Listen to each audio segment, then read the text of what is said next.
Asalkan ada karakter Islam, teroris. Ya. Asalkan karakter Islam, keluarga bermasalah. Ya. Asalkan ada karakter Islam, negara yang berkonflik. Ya. Penzinaan ya, lepas minum ada wanita melayan lelaki, lepas tu naik atas. Jadi normal.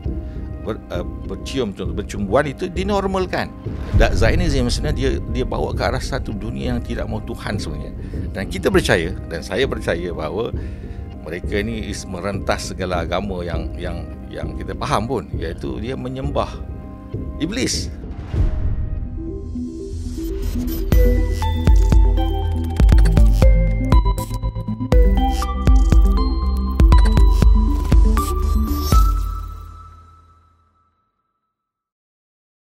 Okay, kita hari ini bersama dengan founder Studio Kembara yang juga merupakan penerbit filem Mat Kilau, Tuan Haji Abdul Rahman Dali. Apa khabar Tuan Haji? Ya, Alhamdulillah, terima kasih. Sihat eh? Sihat, Alhamdulillah. Alhamdulillah. Dan terima kasihlah jemput saya program ni. Terima kasih juga Tuan Haji sudi bersama dan tahniah di atas kejayaan Mat Kilau. Alhamdulillah wa syukrillah. Dan saya yakin Mat Kilau tu just the beginning just the beginning Ya, Alhamdulillah. Dalam agenda yang panjang ni, itu just permulaan. Dan okay, hari ini kita nak berbincang, kita nak bersembang tentang hegemoni Zionis di Hollywood. Ya. Bagaimana sebagai permulaan pandangan Tuan Haji. Ya. Sebab selalu orang kata hanya mereka yang menang adalah yang menulis sejarah. Those who wins, who write the history. Ya. Dalam konteks realiti dunia, adakah benar Hollywood mencorakkan realiti dunia, termasuklah mereka menggambarkan bagaimana Palestin, bagaimana konflik Timur Tengah, bagaimana Islam melalui filem-filem mereka? Mukadimahnya Tuan Haji. Ya, Alhamdulillah. Saya fikir memang betul, tetapi masyarakat kena buat penilaian sendirilah. Ya. Sebab perkara-perkara begini kita kadang-kadang tidak boleh membukti secara terus begitu. Ya. Tetapi dengan fakta yang kita lihat, teori yang kita, hipotesis yang kita bentuk, kita boleh buat satu rumusan memang benar. Sebelum tu, kalau izinkan saya, Saudara Amin, bagi saya melihat perkara yang begini ni dalam konteks yang saya rasa lebih luas lagi. Dan ini akan mengukuhkan lagi istilah dakwaan ataupun teori kita bahawa memang ada kena-mengena tentang hegemoni mereka itu kepada penguasaan mereka terhadap membentuk pemikiran masyarakat dunia kepada Islam sebagainya. Dalam kehidupan kita ni sangat mudah maknanya bila kita seorang yang beriman, kita percaya bahawa apabila Allah menjadikan manusia ni, Adam AS dan keturunannya, Allah juga menyediakan membenarkan iblis untuk untuk menyesatkan manusia. Jadi dalam Islam, simple format kehidupan kita mengabdikan diri kepada Allah, sentiasa ingat pada Dia, sentiasa berhubungan Dia, sentiasa menghargai Allah SWT dan sebagainya. Tidak lupa apa-apa hal kepada Dia, memohon penyelesaian kepada Dia dengan usaha-usaha kita dan sebagainya. Manakala satu blok lagi blok ni blok yang tak mau ada Tuhan. Kehidupan nak bebas dari Tuhan. Ini adalah agenda sebenarnya, agenda iblis. Dia nak menjauhkan manusia daripada Tuhan. Di sinilah berlaku blok antara Islam dan bukan Islam ataupun agama yang ada Tuhan yang satu daripada yang tidak. Jadi berdasar pada ini kita lihat maknanya satu blok order hidup manusia berpaksi kepada ketuhanan, ketahudan kepada Allah SWT. Dan satu lagi blok ialah tak mau. Ini yang kalau saya tak ada keberatan menyatakan bahawa the new world order ini adalah satu dunia order yang tak perlu Tuhan, tak mau Tuhan, sisih Tuhan. Kehidupan jangan ada kaitan dengan Tuhan. Kalau ada kerajaan pun, kerajaan tu hanya jaga sampah sarap, perumahan, ekonomi, duit, makan minum. Yang lain pada itu jangan ada kaitan dengan Tuhan langsung. Itu yang dihendak. Jadi berdasar pada inilah kita lihat new order ni sebenarnya pendorong dia bagi saya dah nafsu, humanism. Iaitu dorongan daripada iblis yang sentiasa nak menyesatkan manusia. Pada fitrahnya manusia ni, dia perlu pada Tuhan, dia bersih untuk Tuhan, bersedia untuk ibadat. Tapi ada satu lagi ini mendorong kita lupakan Tuhan. Jadi ada dua blok ni, satu blok Islam yang mengabdi diri, yang semua hidupnya untuk datang ke kesudahan kepada Tuhan Allah SWT, dan satu lagi yang tidak mahu. Jadi dua blok inilah yang sentiasa berlaga sampailah yaumul qiyamah. Jadi New World Order adalah satu yang mendorong kepada demikian. Saya sebut tadi, dunia yang tak perlu Tuhan dan jangan ada kaitan Tuhan, liberal, liberate, bebaskan diri daripada pada Tuhan yang menciptakan sebagainya. Jadi bercakap tentang Zionis ni, kalau kita tengok, saudara kami pun mungkin maklum bahawa kalau lihat dari si apa yang dikatakan, dia mahu satu negara untuk kebebasan menentukan masa depan orang Yahudi. Betul. Ya. Dan seterusnya, kita tak percaya bahawa sekadar itu saja. Ya. More than that. Definitely more than that lah, ya, dengan izin. Ya. Jadi maknanya dia nak menguasai dunia. Tetapi kalau tengok dalam protokol dia tu, semuanya mengarah kepada New World Order. Ya, tak mahu Tuhan, buat suka hati, politik mesti kotor, ekonomi yang menindas dan sebagainya. Mana dia mengarahkan kepada New World Order sebenarnya. Jadi Zionism ni ada kaitan dengan New World Order.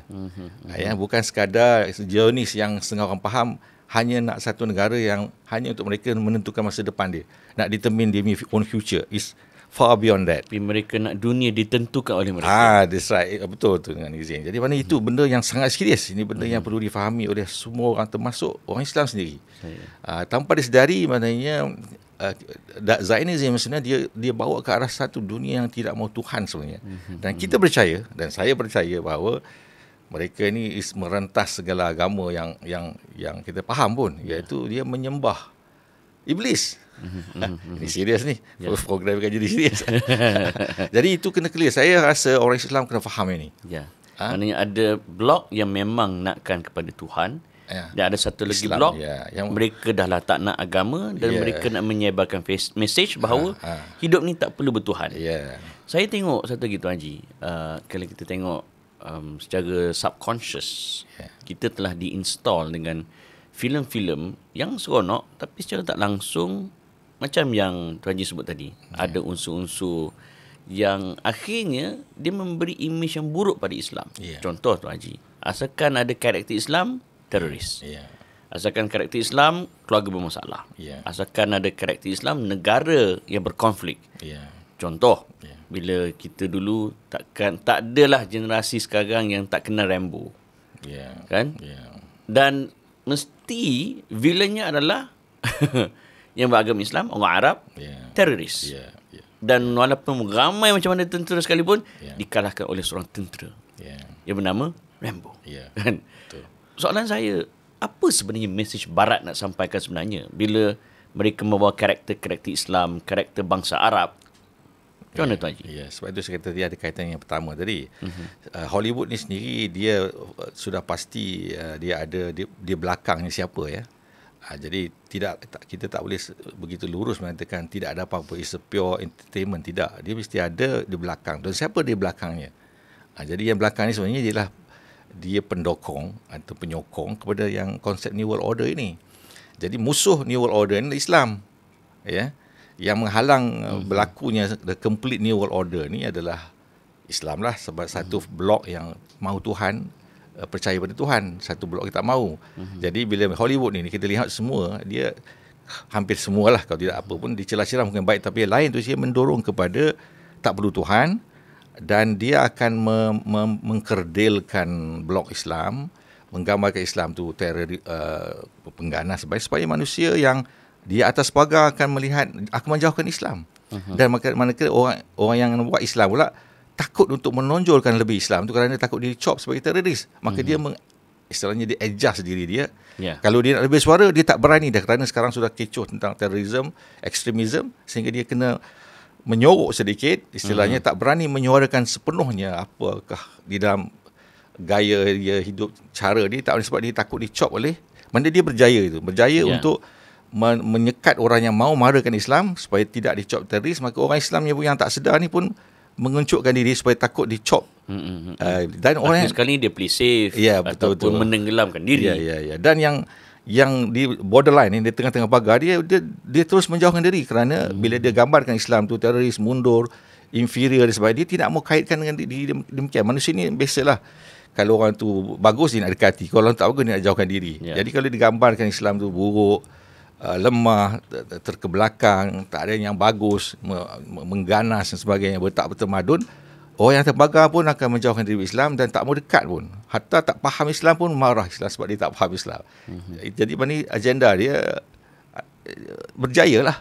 Jadi sebab itu Hollywood ni kalau tengok semua, termasuklah kalau kita bercakap tentang LGBT sebagainya, dia menggambarkan you tak perlu benda tu. Dia melazimkan, menormalkan perkara-perkara yang dilarang oleh agama sehingga dia menjadi normal. Dan kalau orang tengok benda yang sepatutnya baik tu sudah jauh. Sebab itu saya tengok Hollywood memang ke arah itu. Ya, saya rasa itu sangat jelas lah. Tuan Haji, bila Tuan Haji menyebut dan memberi ulasan tadi, Tuan Haji memang tak lekang Zionis, Hollywood Zionis. Adakah mereka mempunyai correlation yang secara indirect ataupun secara direct? Sebab persoalannya, semua ni memang agenda Zionis ke ataupun kebetulan ke, ataupun memang mereka berpakat adanya perhimpunan ke, barangkali adanya satu pelan tindakan di antara Zionis dan Hollywood, ataupun mungkin mereka menghantar proksi ke dalam Hollywood. Apa respon Tuan Haji? Saya gini dia, saya ni producer dan juga ahli perniagaan lah. Ya. Jadi saya rasa perkara ni saya perlu dijawab oleh orang pengkaji akademik. Ya. Okey.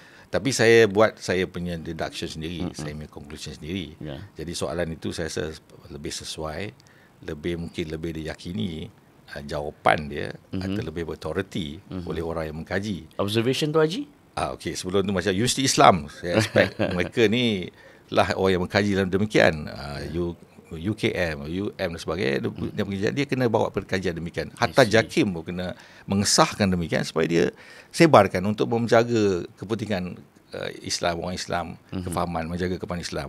Saya sendiri, saya lihat memang bagi saya jelas lah. Bagi jelas memang itu memang ada kaitan mereka tu. Dan kalau kita kaji, kita yakin semua tu ada kaitan.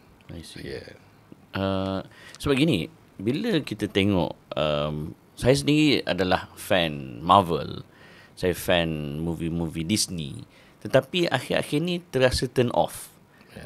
Sudah ada elemen pelangi, sudah ada elemen-elemen pluralis di dalam agama. Benda ni membuatkan ada orang Islam yang membantah, yang memboikot, tapi tak kurang juga orang Islam yang tak rasa bersalah. Malah dia siap pertahankan lagi. Why not? Pandangan Tuan Haji, maknanya seolah-olah ada musuh dalam selimut. Dia beginilah, pada saya dia berbalik pada kefahaman. Ya. Kalau orang macam Saudara Amin, dia sensitif dengan agama, dia nampak. Kalau orang yang ramainya tak sedemikian, maka dia akan terima tanpa sedar, secara subconscious sendiri pun dia akan menerima benda dan menjadi benda itu perkara normal. Itulah tujuannya pun. Dan kejayaan awal normalisasi benda begini sudah mencapai tahap yang... Ya, betul. Sebab tak semua orang Islam yang terdidik dengan semikian rupa sehingga dia betul-betul peka dan sensitif perkara demikian. Dan yang peka itu pun kita yang ada bersuara dan kebanyakan tak bersuara, maka landaan atau yang melanda arus itu akan terus disapu habis kepada semua yang melihat demikian. Ya. Jadi sebab itu bahayanya hiburan yang demikian. Ya. Hollywood, bolehkah kita kata sebagai memang lubuk lahirnya hiburan-hiburan yang ke arah menormalisasikan LGBT, menormalisasikan Zionis, supaya orang anggap, alah Zionis, apa masalah? LGBT, why not? Memang itu secara terancang ataupun kebetulan? Memang terancang. Ya, memang terancang. Dia sejak bila mustahil sedemikian itu dibuat secara kebetulan. Ya. Dan setiap orang yang ada tu dia ada naratif sendiri, ada objektif dan motif tersendiri. Jadi mustahil bagi saya dia berlaku dengan ikut orang kata ikut dan saja kan. Gitu. Sebab terlalu konsisten. Ya, terlalu konsisten, betul. Lagi pun senang sebenarnya perkara ni, saya kata balik pada tadi. Kalau kita sebagai orang the believers, orang beriman, kita senang je. Dunia ni dia ada dua je, satu beriman, tak beriman. Ikut apa yang Allah suruh dan tidak apa suruh. Dua benda itu, daripada situ kita boleh tahu dah. Secara langsung, secara sedar tak sedar, dia ke arah mana yang dibawa. Hollywood ni tidak akan membawa manusia kepada Tuhan. Jadi di mana dia ke mana orang kata dia akan bawa kepada lawa nafsu, bertuhankan manusia. Ya, betul. Dia memang jelas dia bertuhankan kepada human, apa yang manusia mahu, apa nafsu suka tengok. Gitu kan. Saya nak bagi contoh lah ya, contoh macam mana mereka bernormal. Contohnya kalau agama Kristian sendiri pun dulu, kita tengoklah Dulu kalau biasanya dia panggil father, dia tak panggil you, dia panggil father, mother, sister. Kemudian dia pun ada sopan santun, ya. Punya mereka menghormati institusi agama ketika itu. Ketika itu, ya, walaupun kira satu hal. Jadi tetapi normalisasi yang berlaku melalui filem especially, terutama sekali, kita lihat bila cowboy contohnya, bila dia melazimkan, membiasakan minum, ya, yang dalam Kristian pun sebenarnya tak benarkan pun. Ini saya contoh di barat, ya. Bagaimana barat tu orang yang pertama dilanda lah, ya. Jadi kemudian penzinaan, ya, lepas minum ada wanita melayan lelaki, lepas tu naik atas. Jadi normal bercium, contoh bercumbuan itu dinormalkan sehingga orang Islam mereka tak datang ke sini pun, tetapi bila melihat demikian sudah menjadi biasa pula orang Islam sendiri, walaupun semayang tapi berdoaan, buat benda-benda yang dilihat secara sedar tak sedar, conscious, dia pun jadi benda tu normal. Sampai satu kita dulu kalau tak minum pun tak minum jadi aneh. Ada kita kalau tak cool lah. Tak cool lah. Kalau di dalam mess di tentera tu, kalau tak minum bukan dia. Tapi alhamdulillah sekarang ni kita nampak adalah perubahan-perubahan, ada kagat dan sebagainya. Jadi ini proses yang berlaku. Kalau kita bayangkan dulu macam mendedakkan aurat ni bukan budaya orang Melayu pun. Ya. Dia paling tidak dia kelubung. Dia memang fatah syarak. Paling tidak lah. Kalau mengandung pun dia akan malu, dia tak akan pakai sekian-sekian, dia akan begitu, ya. Jadi maknanya, tetapi apa yang melanda kita? Filem. Filem ni, kalau filem sini pun mengikut filem Hollywood. Benda tu jadi tak payah dia pergi ke rumah kita, tak payah datang ke negara kita. Dia membentuk pemikiran. Terus dia sapu sampai kita berikut dia. Dan dia bawa itu sebagai satu kemuliaan, satu benda yang image, satu yang maju. Jadi orang yang tak buat jadi kolot pula. Jadi berjaya tu, ya. Sebab itu filem entertainment ini secara tak langsung atau langsung dia sangat memberi kesan kepada pemikiran, kepada kefahaman, dan membudayakan perkara-perkara yang nak dibudayakan oleh mereka di belakang. Kalau dalam konteks ini bincang itulah Hollywood itu sendirilah. Tuan Haji dah lama dalam bisnes? Berapa lama? Saya dalam 20 tahun lebih lah. Okey, soalan bagi saya penting untuk perbincangan kita. Kenapa Tuan Haji memilih filem sebagai part of your business? Why filem? Saya ni ke Tuan Haji dulu pernah ada cita-cita nak jadi pelakon? Oh, tak pernah. Saya sebenarnya begini, ya. Saya bila tanya soalan yang lebih sama, ya, saya jawab macam saya sebenarnya digamit, memaksakan diri dan terpaksa. Rasa bertanggungjawab untuk saya terjun dalam ini kerana saya melihat apa yang dipaparkan itu saya tak sesuai, ya.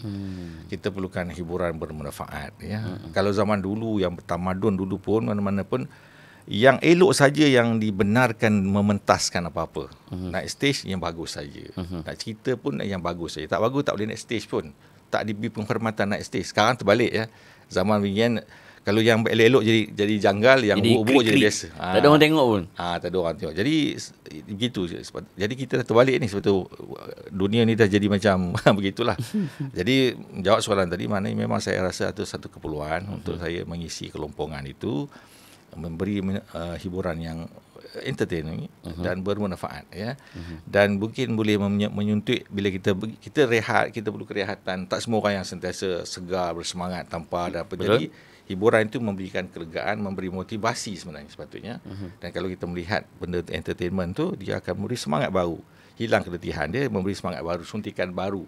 Itulah maksud saya. Sebab itu kita buat filem pertama tu, itu maksud kita. Dan alhamdulillah satu yang menarik, kalau saya boleh kita tepi sikit pada soalan tadi. Boleh. Saya tengok yang sangat menarik bagi saya, yang juga menghibur saya, bahawa negara kita ni, orang Melayu kita ni, dia sangat mahu benda yang bagus, dan dia tak berapa nak sokong yang tak bagus. Sebab itu yang biasa-biasa filem movie goers saja pergi, tetapi filem Mak Kilau ini non-movie goers pun pergi. Ya, betul. Ya, pakcik-pakcik semua. Yang tak pernah masuk wayang. Ya, betul. Yang 30 tahun, yang 60 tahun tak masuk wayang. Pakcik semua pernah pun, dia tak rasa janggal nak masuk, ya. Dan dia dapat sesuatu benda. Jadi itulah maksud. Jadi bagi saya satu pertandingan yang bagus lah, ya. What's next after Mak Kilau? Sekarang tengah syuting pun sekarang ni. Tengah hangat syuting sekarang. Tapi tak boleh bagi teaser apa-apa. Itu nanti kita beritahu. Tapi dia spin off lah. Spin off, spin off Mak Kilau tu. Hingga saya lepas ni nanti, ada satu ketika nanti kita akan buat Mak Kilau seterusnya. Begitu. Saya tanya begini sebab selain daripada kisah-kisah sejarah di tanah Melayu, sebab kalau kita lihat sejarah Palestin pun setakat saya baca Tuan Haji, adalah dekat Netflix kan, tetapi yang menceritakan sejarah bagaimana penjajahan ke atas bumi Palestin sehingga tanah Gaza yang dulu besar menjadi terlalu kecil belum difilmkan pada versi Malaysia. Ada tak sekelumit hasrat dalam Tuan Haji untuk buat movie tentang Palestin? Kalau ikut saya subuh saya nak buat. Tapi tak ada upaya lah. Cuma saya tengok di sini penting ya untuk kita apa kaitan ataupun apa kesamaan Palestin dengan tanah Melayu ni. Saya rasa yang lebih mendasar lagi lah, yang banyak orang tak faham dan tidak dibincang oleh sekolah-sekolah kita pun, itu kaitan tanah air dengan akidah. Orang tak bincangkan fiqh dia tu pun tentang tanah air ni sebenarnya ada. Sebab itu Tuhan kita Islam jaga benda tu, dan tanah pun diwariskan. Innal arda lillah yusa man yasha min ibadi, kan ayat Al-A'raf 128 itu. Al-A'raf tu. Jadi mana Allah mahu bumi ni diwariskan kepada orang beriman saja. Dan sebab apa? Sebab bumi ni Allah punya. Kalau kita bagi orang yang tak beriman, akan berlaku kefasadan di atas muka bumi itu. Kan kalau dibiarkan orang lain datang, dia bawa dengan budaya dia, kalau bukan budaya Islam, maka hancur. Budaya itu akan pupus dan bergenerasi nanti hilanglah dia. Saya agak sensitif soal contoh, tapi kita lihat dekat keliling kita pun ada negara yang dulu asalnya orang Melayu punya, orang Islam punya, sekarang nak pergi tempat sembahyang pun susah. Adakah pergi sembahyang dia berjabat? Kalau dalam gedung pun tidak ada musalla, contohnya, macam mana kita expect orang Melayu yang ada pakai tudung sembahyang di mana? Di celah ofis. Kan. Jadi itu contoh-contoh yang sangat mudah. Jadi tanah air ini mesti sepatutnya bagi itu konsep dia, yang mana ini yang kena akidah sebenarnya. Bumi ini milik Allah. Kalau kita rela pun Allah tidak redha untuk kita lepaskan je. Mesti dijaga kerana orang Islam akan tahu bumi ini bukan dia punya. Hanya pinjaman dan mesti dijaga mengikut apa yang Allah mahu. Kan. Jadi sebab itu di Palestin sekali lalu kita nampak memang asal mempertahankan tanah air. Betul, kalau dia tak dipertahankan, apa akan jadi? Kalau diambil alih oleh pihak Zionis itu, apa akan jadi? Akhirnya dia tak ada tempat lagi di situ, dia nak beribah, akhirnya dia pun tak ke mana pergi, kena merempat di tempat lain. Merempat di negara sendiri. Dan apa akan jadi tanah plong itu bila diambil alih, sudah tentu dia akan jadi amalan lain. Mungkin budaya Zionis, budaya apa yang akan dibawa, dan tidak ada lagi situ tempat tu. Adakah Allah redha walaupun kita rela melepaskannya? Sebab tu ada kaitan itu. Tetapi bercakap tentang tadi je, nak buat tu saya fikir bukan dalam peta kita lagi. Belum lagi. Bagi saya ialah sebelum nak pergi tolong orang lain, kita kena boleh survive dulu. Kita kena kemaskan, kena rawat ke kelemahan-kelemahan yang ada pada diri kita sendiri. Kalau dalam Malaysia ni kita rawat segala kelemahan yang kita ada, kita bina atas kelemahan itu, kita bina kekuatan, kita suntik harapan baru, kita lakarkan impian baru. Contohnya, apa salahnya orang Melayu ni menjadi pemimpin umat Islam? Kan? Bila kita melihat di sana sini, tengok Arab, saya katakanlah dia orang Arab tengok pun saya tak peduli, tak kata apa, saya macam payah, hampir tak ada harapan. Betul. Tak mahu sebutlah. Turki pun masih jauh, sebab itu saya fikir orang Melayu, Turki sedang dilanda masalah. Betul-betul dengan tekanan yang dari Amerika, sebab dia punya rial, dia punya lira pun jatuh. Dahsyat campur dengan gempa bumi teruk pun ni. Ya, betul-betul. Jadi sekarang kita harapkan blok sini je, blok Melayu Nusantara dengan genetik kita saja yang kita rasa ada banyak sifat-sifat yang the making of a champion, the making of a leader, yang kita mungkin kena bincang waktu lain lah. Ya, betul. Jadi poin saya lah, rawat kita dulu.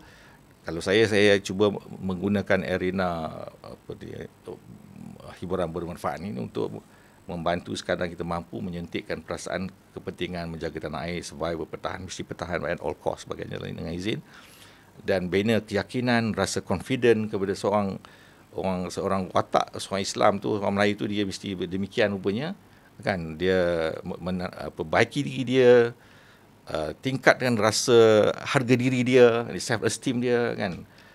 Ubah psikologi dia daripada psikologi yang menerima, yang tak kisah dibuli, kepada yang tidak boleh dibuli dan boleh menentukan masa depan dia tanpa mendapat restu orang lain Tak sebagai edit fikir orang lain.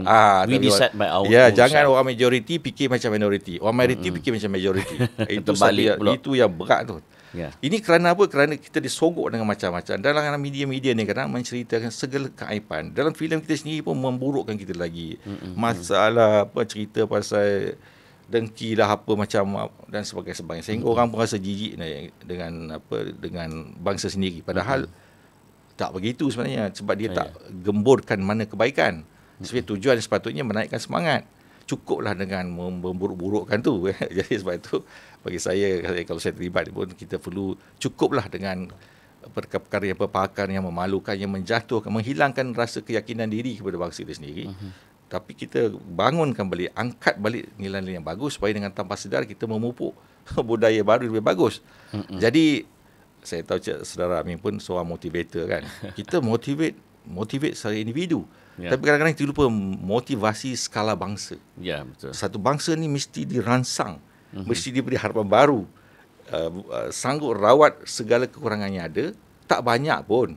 Kalau diagendakan, hilanglah kisah-kisah titik bengik tu kan. Tapi tak ada agenda tu, cerita pasal kereta orang lain macam mana, kereta dia macam mana, orang lebih dia, sebab dia tak ada agenda, dia banyak masa untuk fikir benda fikir. Tapi kalau bangsa ni diagendakan supaya rawat diri dia, angkat harga diri dia, rasa hormat dia, semua dia hormati diri sendiri, menghormati diri sendiri, dan orang lain menghormati dia, baru dia ada soft power untuk menyeru orang, menegur orang. Hatta barulah dia pergi ke Palestin pun, ya. Jadi Palestin pun maknanya dia pun perlu sokongan demikian. Dia pun perlu diberi harapan. Kalau ada satu blok lain yang sedemikian rupa, dia bertambah semangat pun. Betul. Mereka ni bukan orang yang, mereka ni perlukan istilahnya, mereka ni orang yang saya pernah jumpa mereka ni lah kan. Kadang-kadang di sana sini jumpa. Maka saya nampak mereka psikologi bagus. Di segi tidak semangat cintakan negara, semangat patriotisme mereka kuat. Betul. Jadi walaupun budak kecil. Betul, lebih bagus daripada kita. Jadi mereka ni perlu semangat tambahan dan doa saja. Dan bantuan-bantuan yang sedemikian gitu saja ya. Jadi kalau kita dapat bangkit, kita boleh bantu dari segi soft power kita, desakan kita mungkin didengari. Tapi selagi kita lemah, kita jangan haraplah orang nak dengar pun. Orang tak pandang, buat menyalak orang kita anjing di bukit je gitu. Jadi berbalik ni tadi, maknanya kita kena perbaiki diri kita. Kita orang Melayu ni ada sebanyak ciri-ciri yang boleh jadi pemimpin yang hebat. Saya mungkin tak ada masa nak bincang sini, tapi maknanya kita ada segala benda. Cuma tidak ada keberanian untuk berani berimpian untuk memimpin umat, untuk membantu pertahankan negara dan angkat Islam tu sehingga dia disegani dan tidak boleh diusik, tidak boleh dibuli, demikian. Dan cakap tentang membina sebuah bangsa yang digeruni, Tuan Haji. Saya ambil contoh Tuan Haji. Bagaimana sesebuah karya filem ke animasi ke membentuk pemikiran. Contoh Tuan Haji, Malaysia pernah memelasah Jepun ketika kelayakan Olimpik masa zaman arwah Moqtadahri. Kerana Jepun sedang membina pasca bom Nagasaki, Hiroshima tahun 1945. Tetapi sekarang kalau Malaysia lawan Jepun, bukan Malaysia sayurkan Jepun. Malaysia kena sayur. Betul. Sebab mereka ada projek, mereka cipta satu animasi untuk membentuk pemikiran. Ada Captain Tsubasa, ada Kickers kan. Jepun mereka nak menaikkan imej seni pertahankan diri mereka. Mereka perkenalkan Dragon Ball. Malaysia macam mana tu Haji? Dia main belasah ke ataupun nasib kalau menjadi tak jadi buat lagi. Saya rasa lebih besar daripada itulah wawasan negara itu sendiri. Kalau tengok wawasan 100 tahun Amerika, China sebagainya, kita mindset kita, saya kena sebut ni mindset pemimpin kita, mindset diplomasi, sebab dia rasa dia kecil, dia rasa saiz tak cukup besar. Is it inferiority complex? Definitely. Dengan izin maknanya pemimpin tidak ada satu wawasan keberanian dan wawasan confident yang sedemikian yang boleh berfikir demikian. Jadi kalau macam Jepun dan Korea dan sebagainya, saya tengok mereka ada gagasan itu, ada wawasan itu, dan semua terpadu ke situ. Kita pemimpin kita sibuk dengan isu politik, nak selamatkan diri kerana dia telah terjebak dalam masalah-masalah, dia kena selamatkan diri dia. Jadi dia tak ada masa kan, dan karakter dia pun dan mindset dia pun tak fikir itu pun. Jadi ini yang kita lalu. Tapi kalau ada satu pemimpin yang bersih, ikhlas, kan, dan dia fikir jauh, fikir apa salahnya kita orang Melayu dan blok sebelah sini memimpin umat Islam dunia. Kan menjadi kuat. Itu satu perjuangan, agenda itu diketengahkan. Jadi dia jauh lah. Kalau tidak, kalau dia siapa-siapa saja naik jadi Perdana Menteri pun, dia akan pergi selewat benda itu. Wawasan tak ada pun. Dan dia tak ada confident pun. Sebab itu kita ada, kalau kita ada agenda itu, kita akan gunakan entertainment itu sebagai propaganda positif kepada negara. Itu yang mereka buat. Kan, bola sepak kita akan jadi anggap satu senjata untuk kita menaikkan nama kita, memuliakan negara. Sebab orang kata, wow, Malaysia, footballer dia bagus, bersistem, ada drive, ada hunger for success, macam tu kan. Tapi tak ada yang tu, jadi itu yang masalah. Jadi the whole thing kena revamp. Kita kena perlu kepimpinan baru. Ini macam politik, tapi politik has to be dalam diri kita, walaupun kita bukan politician istilahnya. Kalau ada itu, semua akan follow.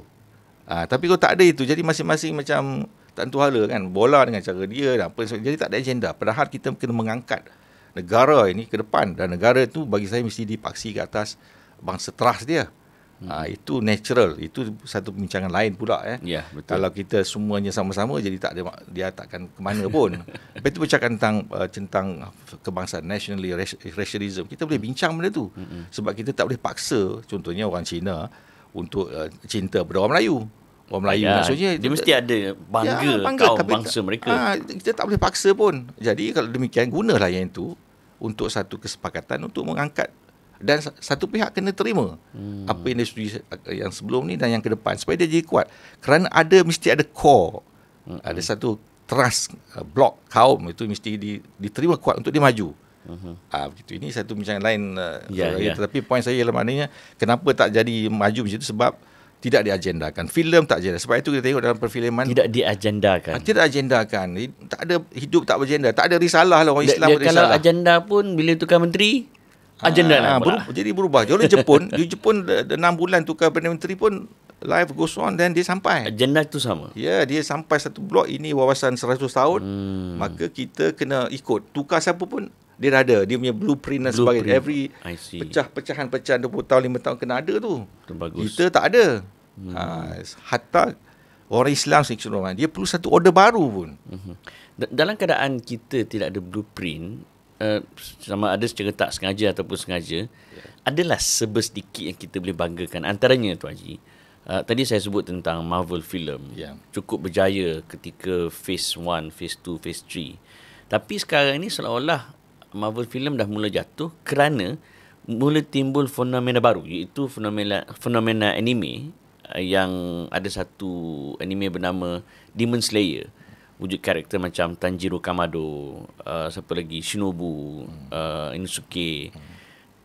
Poin saya ialah, sehebat-hebat Demon Slayer, rupa-rupanya Mekamoto sudah berjaya menewaskan Demon Slayer. Adakah ini satu light at the end of the tunnel kepada industri perfilman negara? Ini pun satu benda yang menarik. Saya balik dari asal pada itu. Maknanya saya percaya orang Melayu ni dia ada potensi yang sangat besar. Kreativiti dia pun hebat. Dan dia boleh buat.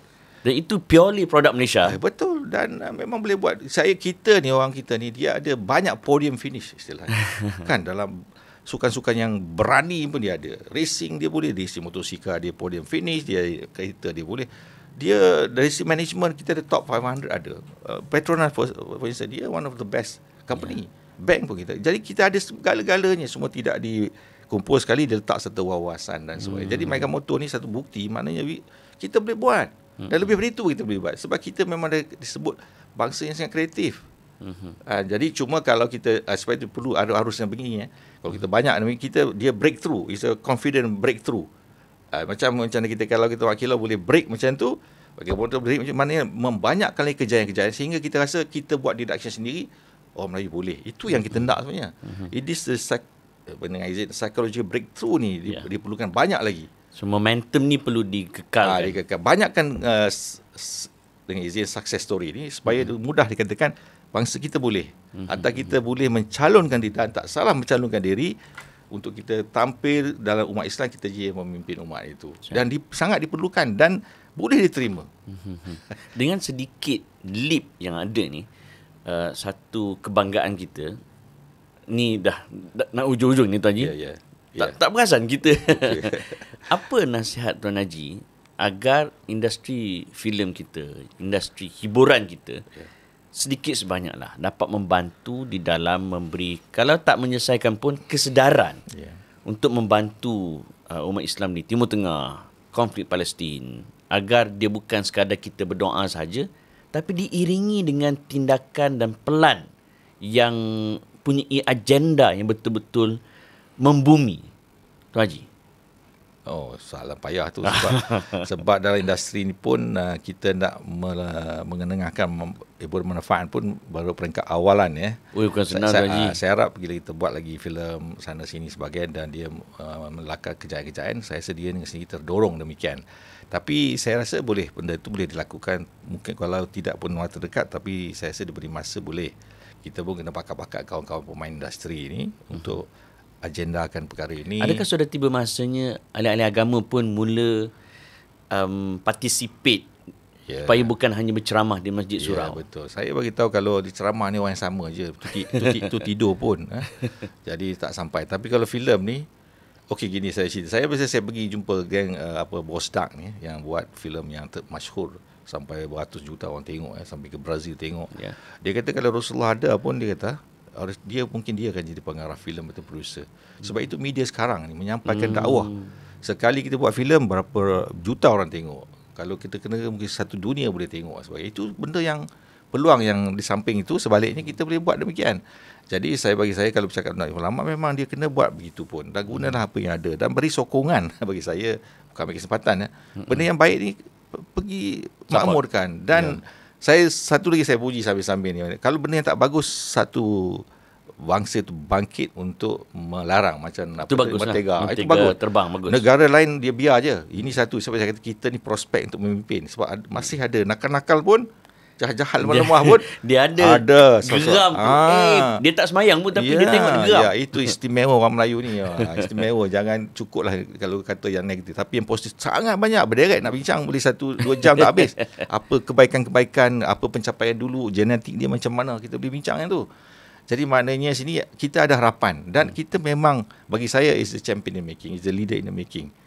Itu orang bimbang sebenarnya. Jadi kepada pemain industri, kepada golongan-golongan sekolah ni, dia perlu menyokong sebenarnya. Dia perlu menegur. Cukuplah kalau buat filem-filem atau drama-drama yang memalukan kita, mengaibkan kita. Kita ni dalam kita dah hilang confidence dah. Tambah lagi maka hilang terus. Hilang jati diri terus. Langsung rasa malu mengaku. Ini satu benda yang dalam motivation, kalau dia dah hilang confidence, rasa hilang self esteem. Dia kata dia malang, dia dilahirkan, tak payah apa dah, hancur tak apa. Tapi dan kita pula walau macam mana lemah sekalipun, tapi kita terus sebagai orang bapa, kita terus memberi suntikan semangat pada kita boleh. Jangan condemn ni saya psikologi satu punya tidak bagus. Sebagai macam motivator, kita kena merangsang, kita mendorong bangsa kita yang bertuah menerima agama Islam dengan sebegitu baiknya dan sebagainya. Bangsa yang keturunan yang bagus yang telah menjaga agama kita sekian-sekian lama, maka kita kena buat lakar baru, harapan baru, dan ajak semua orang. Cukup dengan kisah-kisah yang mengaibkan kita, yang tak betul pun, over dah. Melondehkan di sini yang benda tak macam tu pun, kita pun tengok kiri kanan tak ada kan. Jadi itulah saya punya respon, Ustaz Amin. Tuan Haji Abdul Rahman Dali, terima kasih kerana sudi bersama di AP Podcast. Alhamdulillah. Sehingga kita berjumpa lagi insya-Allah. Assalamualaikum. Waalaikumsalam warahmatullahi wabarakatuh.